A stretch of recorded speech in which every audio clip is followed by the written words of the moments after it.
Welcome sa aking channel. I'm Jelian from Jelian Tutorial. Kung bago ka pa lang sa aking channel, tingin naman dyan na subscribe. Hit mo na rin ang bell button para updated ka sa mga susunod ko pang i-upload. Hello mga ka-jelly! For today's video, tuturuan ko kayo kung paano kayo makaka-withdraw dito sa Migo application.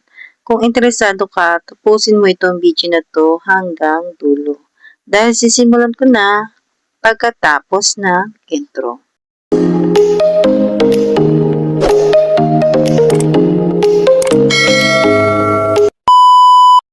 Una, punta muna tayo sa ating Migo application. Open lang natin.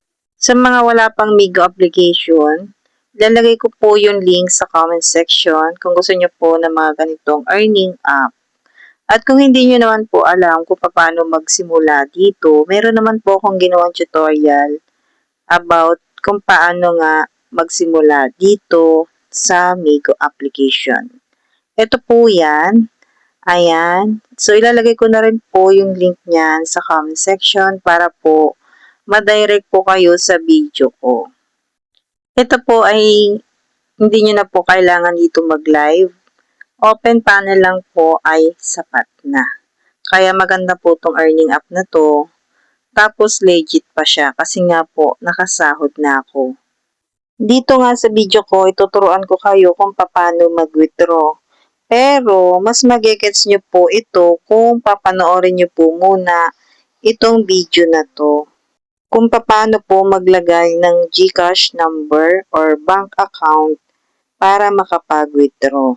Pwede mo nyo po yung panoodin. Nalagay ko rin po sa comment section para po madiretso kayo sa video ko na yun. So, ito po makikita natin dito sa ating screen. 20,000 po yung diamond. Pwede na po siyang withdrawin kahit 20,000 lang. Pindutin natin yung withdraw.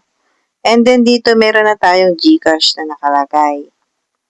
And dito naman, pipiliin lang natin kung gaano kadami yung diamond na ating withdrawin. So, hindi ko na pinadami yung diamond. 20,000 lang na diamond. Withdrawin na natin para nga magawan ko ng tutorial kasi nga i-upload ko nga ito sa YouTube kung paano nga mag-withdraw dito sa Migo application para din mapakita sa inyo na legit po itong application na ito. So dahil 20,000 lang na diamond, $1 lang po yun. And then pipindutin natin itong coin seller. Pipili tayo dito ngayon. So, ito yung makikita nyo. Kahit alin po dyan ay pwede. So, nagpapasahod po sila sa Migo application. Ito po yung pinili ko, itong nasa unahan. Pag ganyan na po, nandyan na siya. Pindutin po natin yung withdraw. And then, ganito po yung lalabas. Pindutin naman po natin yung confirm. So, dito makikita nyo, meron siyang 589 na natira na diamond. Kasi po, 20,000 lang po yung winidraw natin. Sakto po dapat, walang labis, walang kulang. And sunod naman, para makita natin yung ating cash out, itap natin itong withdraw records. Ayan. So, dito, makikita nyo kung dumating na ang inyong sahod sa GCash. So, ayan po yung sa akin, dumating na siya. Tapos, meron pa nakalagay dito na negative 20,000 diamond. Kasi nga po, 20,000 yung ating winidraw.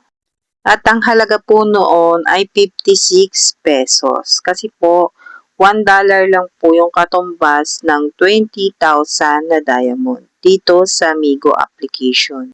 Hindi na rin masama kasi wala naman akong nilabas na puhunan dito at hindi rin ako nagla-live. Nag-open lang ako ng panel at umaandar na yung oras ko doon.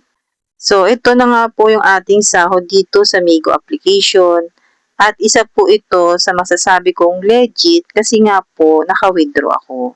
So, ulitin ko po, ilalagay ko po yung link nito sa comment section kung gusto nyo po ng mga ganitong extra income. Yung sahod ko po ay winidraw ko noong February 2, tapos dumating din po siya nung araw na yon. So, yun lang po ang aking tutorial ngayon. Sana po ay nasundan at naunawaan niyo po ang aking tutorial ngayon. At kung nakatulong naman sa iyo ang video na to, wag mo naman akong kalimutan. Bigyan mo naman ako dyan ng isang like. And please don't forget to subscribe ng aking YouTube channel. So yun lang. Thank you for watching. Bye!